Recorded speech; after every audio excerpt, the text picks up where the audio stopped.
Senhor, meus irmãos, tudo bem? Sou o irmão Isaías, professor da Escola Bíblica Dominical.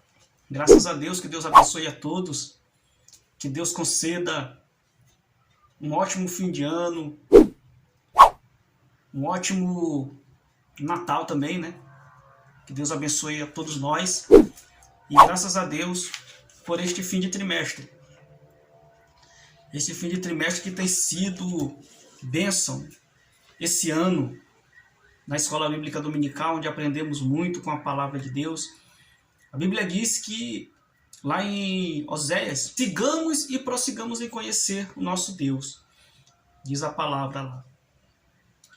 E é muito importante nós participarmos desses estudos bíblicos para adquirirmos mais conhecimento, porque desse mundo aqui a gente não vai levar nada material.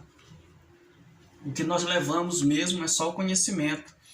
E quando é o conhecimento da parte de Deus, das coisas de Deus, é maravilhoso, é excelente.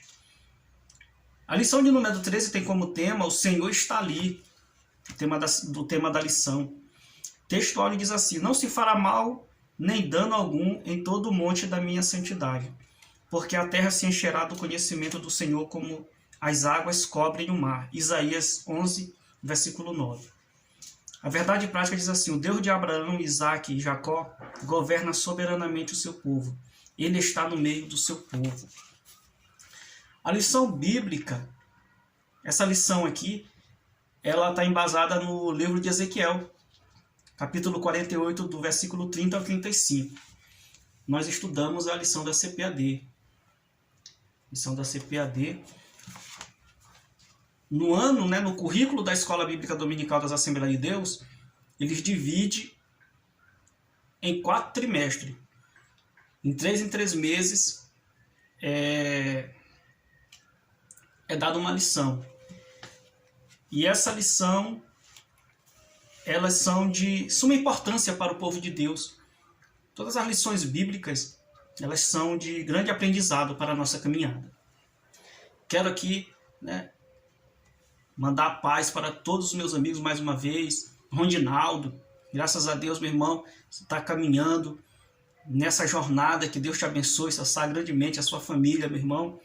Que Deus venha te fortalecer grandemente. Então, essa lição aqui tem como tema o Senhor está ali, que nada mais é do que o nome da cidade. O nome da cidade do milênio de Jerusalém vai ser mudado para esse nome aqui. Então essa lição ela vai falar dessa cidade, dessa transformação na cidade lá em Jerusalém, onde irá acontecer o reino milenar de Cristo. Esse reino de bênçãos, esse reino que não irá ter mais injustiça social. Não é uma utopia, irmão, porque a palavra de Deus, ela é verdadeira, ela é reta, ela é sincera. Então, nesse reino milenar de Cristo, lá não vai ter injustiça social, lá não vai ter corrupção, lá não vai ter esse tipo de coisa que nós vemos no mundo atual. Então vai ser um lugar onde Cristo irá reinar. E nessa lição aqui ele vai falar, primeiro ponto, sobre a cidade. O segundo, sobre o nome das 12 tribos. Segundo tópico. Terceiro tópico, o Senhor está ali, é o nome da cidade. Então ele vai falar no primeiro tópico da cidade. Essa cidade, ela vai ter 12 portas. 12 portas, simbolizando as 12 tribos de Israel.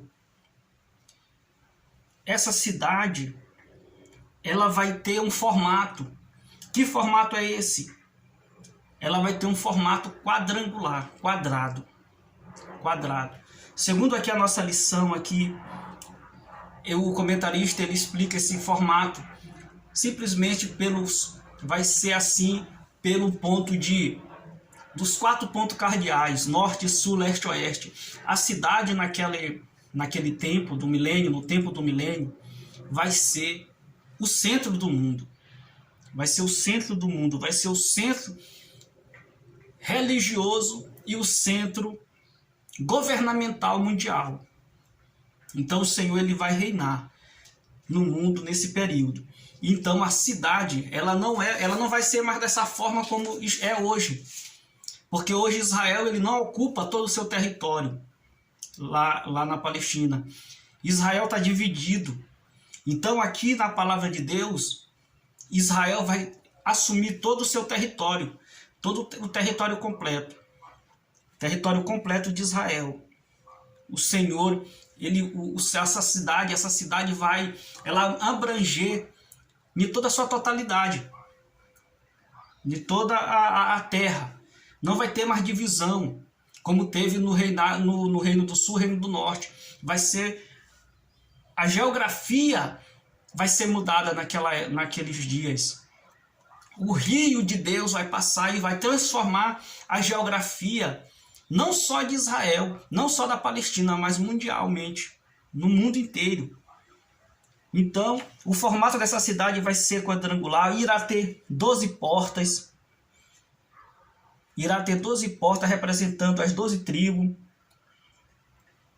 O quarto ponto aqui do primeiro tópico diz a origem do formato e das portas. Apesar de ser literal pela descrição da cidade, ela é uma figura da Nova Jerusalém, cujo arquiteto construtor é o próprio Deus. Hebreus 11:10, porque Ezequiel se inspiraria na cidade da Babilônia. Isso não faz sentido aqui, porque Por que ele está falando isso aqui num comentário? Por quê? Porque lá na Babilônia tinha o templo de Marduk, lá o deus deles, o deus dos babilônios lá. Então tinha praticamente essa figura. Porém o comentarista ele já descarta que Ezequiel ele falou daquela maneira porque ele via um exemplo lá na Babilônia. Não, ele não faz sentido. Não faz sentido ele estar lá na Babilônia, lutando, né?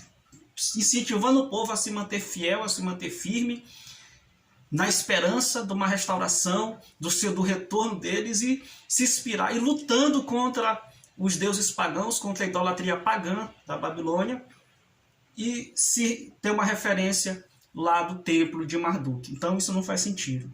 A visão que ele teve foi uma visão de Deus, uma visão futurista, uma visão apocalíptica, né, como ele diz aqui. Então, sobre o nome das 12 tribos. Os irmãos são conhecedores que as 12 tribos vêm de onde? Vêm da descendência de Abraão. Abraão, Isaac e Jacó. Nada mais é esses nomes estar nas portas da cidade para se cumprir a palavra, a promessa que Deus fez a Abraão, que da sua semente iria sair uma grande nação, uma nação poderosa.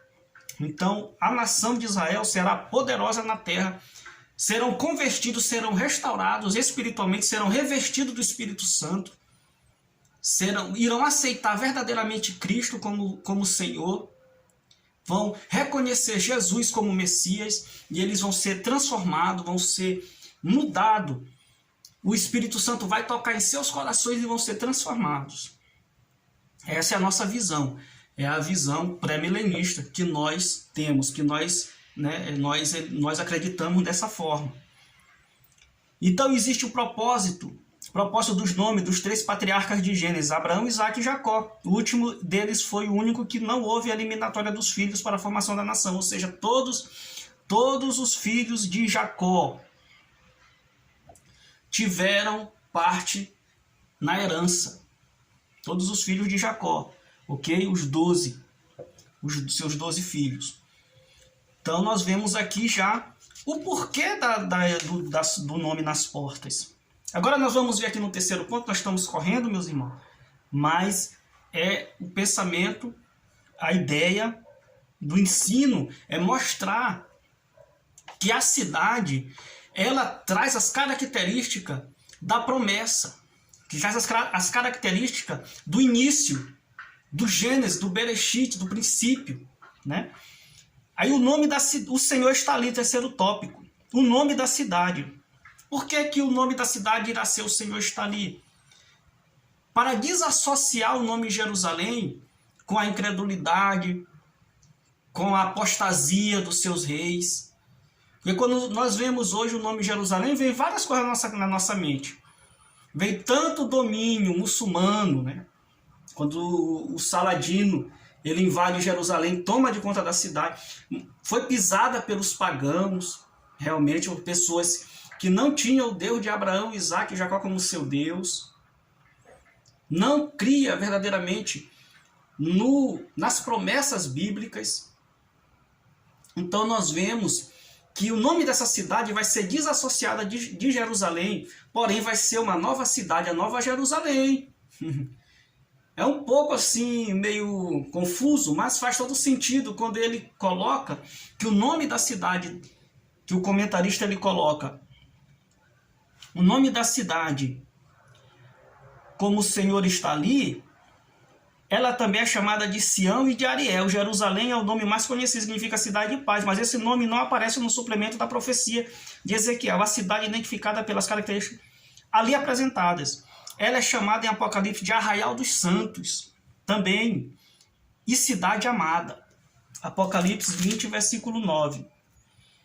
Marcharam então pela superfície da terra, sitiaram o acampamento dos santos e a cidade querida, desceu, porém, fogo do céu e os consumiu. Então nós vemos aqui a vitória de Deus sobre os seus inimigos. Esse nome, o nome divino aqui no segundo ponto do terceiro tópico, diz assim, os nomes de Deus não são apenas um apelativo, nem simplesmente uma identificação pessoal, mas são inerentes à sua natureza e revelam suas obras e atributos. Não é meramente uma distinção dos deuses das nações pagãs. O nome revela o poder, grandeza e glória do Deus Todo-Poderoso. Além de mostrar os atributos dele, o próprio Deus se identifica a si mesmo como Hashem, ou nome, em 2 Samuel 6,2. Quando a Bíblia faz menção do nome de Deus, está referindo ao próprio Deus. Haverá um lugar que escolherá o Senhor vosso Deus para lhe fazer habitar o seu nome? Deuteronômio 12:11. Então, nessa cidade, o nome de Deus, o Senhor está ali, né? Que a Bíblia chama, que aqui no terceiro ponto diz, Yahvé chamar. A Bíblia nos mostra com clareza que Deus se deu a conhecer aos tempos antigos do Antigo Testamento por vários nomes. Inerente à sua natureza e circunstância, cada ocasião Deus se mostrava o seu nome. Quando Abraão ele foi sacrificar Isaac, ali o nome de Deus foi chamado. Deus proverá, Deus provedor, também é um dos nomes de Deus. Como ele diz aqui, né, aqui ele fala do sacrifício em Gênesis 22:14, prometendo livrar os filhos de Israel daquelas pragas e enfermidades também que sobreviram sobre os egípcios. Ele se manifestou como Jeová Rafa, o Deus que sara. Então o nome de Deus ele sempre se associa ao próprio Deus em momentos que Deus irá agir de uma forma. Por isso que o nome da cidade que Ezequiel viu é Jeová Samar. Isto é o Senhor está ali. É o novo nome dado à cidade no milênio. E o objetivo é desassociar o nome de Jerusalém com os pecados do passado. Esse é o objetivo desse nome. Desassociar o nome Jerusalém no milênio, né? Para desassociar com essas lembranças do passado, das suas quedas, dos seus ataques, das suas derrotas também. Por que não? Desassociar, porque o nome de Jerusalém, que nos tempos de Salomão era uma grande potência, no tempo de Davi também, mas depois foi só ladeira abaixo. Quedas, invasões, destruição, saque. Só que nessa cidade, o Senhor está ali, vai ser diferente o nome dessa cidade, porque o Senhor vai estar lá realmente. Não vai precisar de Arca da Aliança, não vai precisar de outros utensílios para demonstrar a presença de Deus ali, para simbolizar a presença de Deus ali, porque o próprio Deus estará presente ali no meio daquela cidade, na cidade do milênio. A cidade do milênio é a tão aguardada pela igreja, pelos cristãos e também pelos judeus. É onde o Senhor ele vai estabelecer o seu reinado milenar de paz, o seu reinado de paz, de gozo, de de tudo de bom que falta hoje para a humanidade. Então Deus vai estar lá realmente. Conclusão, o apóstolo Paulo ensina que com a queda de Israel veio a salvação para os gentios, o qual não diremos com a sua plenitude. As bênçãos anunciadas das profecias de Ezequiel não se restringem apenas no povo judeu. Elas são extensivas a toda a terra. É importante salientar que nós já estamos sendo abençoados como igreja pela presença do Espírito Santo em nossas vidas. Apesar de ser uma cidade que nós almejamos, ver, nós almejamos ver essa vitória, essa bênção sobre a nação de Israel, essa promessa sendo cumprida, nós como igreja já somos abençoados. Nós já temos o Espírito Santo, nós já fazemos parte do reino de Deus aqui na terra. É um reino que não é invisível. O reino de Deus já está implantado desde quando Jesus veio para este mundo. O reino de Deus, porém, nós somos muito atacados, a igreja é muito atacada, o cristão é muito atacado, pelas próprias pessoas que saíram de dentro da igreja, do que pelos que estão de fora. Satanás ele tem uma habilidade de trabalhar na vida das pessoas que saíram do meio da igreja e são instrumento do inimigo para apurrinhar a igreja. Mas essa promessa, esse Espírito Santo que está derramado em nosso coração, que nos revestiu, nos batizou, nós já fazemos parte, já temos essa alegria espiritual, uma alegria que ninguém pode tirar de nós. Ninguém. E o Senhor, aqui como o apóstolo Paulo fala aqui em Romanos, capítulo 11, como foi aqui na conclusão, Romanos, capítulo 11, versículo 12, diz assim: ora, se a transgressão deles redundou em riqueza para o mundo, e o seu abatimento em riqueza para os gentios, quanto mais a sua plenitude. O que ele está falando? Da renúncia do povo judeu a Jesus, trouxe riqueza para nós gentios. Quanto mais na plenitude dele, quando ele estiver reinando mesmo, fisicamente, materialmente neste mundo, como a Escritura lá revela que irá acontecer. Irmão, isso aqui é pela fé. O crente, ele vive pela fé. O que é fé?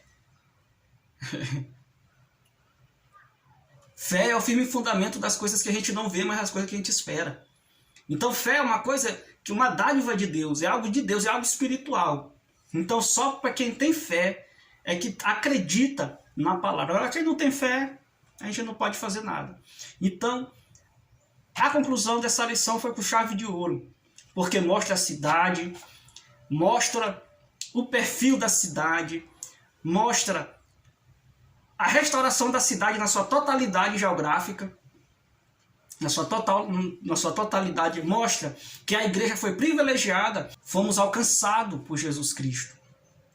Então, graças a Deus por essa lição. Se o irmão não entendeu, eu quero dizer para você, se o irmão não entendeu essa pouca palavra, porque essa aqui é uma lição de 50 minutos, então a gente tem que resumir bastante, para não ficar muito grande o vídeo. Então, se o irmão não entendeu o que eu falei, eu quero dizer nesta hora que Jesus te ama, que Jesus tem um plano na tua vida, e que um dia Jesus irá reinar fisicamente aqui nesse mundo, durante 1000 anos, o tempo do milênio. Amém, meu irmão? Que Deus nos abençoe, que Deus nos guarde, até ano que vem, para a glória de Deus. A paz do Senhor.